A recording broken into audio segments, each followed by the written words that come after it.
If you want to learn how to cut in Adobe Premiere Pro quickly and confidently, this video is for you. I'm going to show you 3 simple methods you can use right now to cut clips inside Premiere Pro, whether you want the fastest keyboard shortcut, the classic razor tool, or a cleaner workflow using the source monitor. And if this tutorial helps you, make sure to hit like and subscribe for more easy editing guides just like this. Alright, let's jump in. First, let's talk about the fastest method, because when you're editing video, speed matters. If you already know exactly where you want to make a cut, move your playhead to that point in the timeline. The playhead is the blue line that shows your current position in the sequence. Once it is in the right place, press Ctrl K on Windows. This will cut the selected clip at the playhead. If you want to cut all tracks at once, use Ctrl Shift K instead.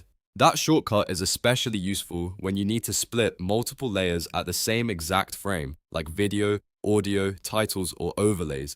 This method is perfect for fast editing, trimming mistakes, or separating scenes without slowing down your workflow. Now let's move on to method 2, which is the razor tool. This is one of the easiest visual ways to cut in Adobe Premiere Pro. On your keyboard, press C to switch to the razor tool. Your cursor will change, and now you can click directly on the clip wherever you want to make the cut. It's a great option when you want more precision and prefer seeing exactly where your blade is landing. After you make your cut, press V on your keyboard to return to the selection tool. That is important because once you're done cutting, you'll usually want to move, delete, or rearrange clips. The razor tool is especially useful when you need to split a long clip into smaller sections, remove pauses, or isolate a specific part of a video.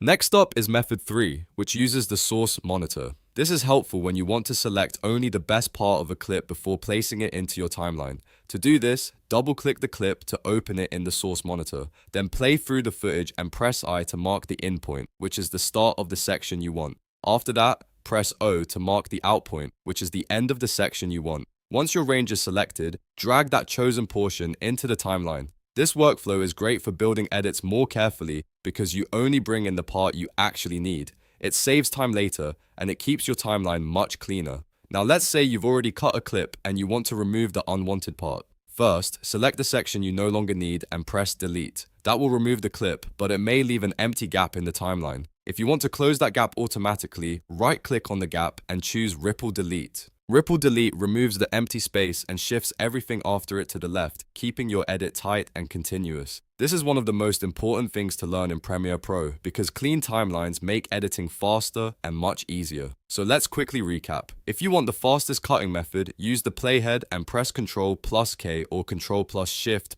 K to cut all tracks. If you want a visual cutting method, use the razor tool with C, click the clip, and then press V to go back. And if you want to choose the best section before editing, use the source monitor with I and O to mark your in and out points.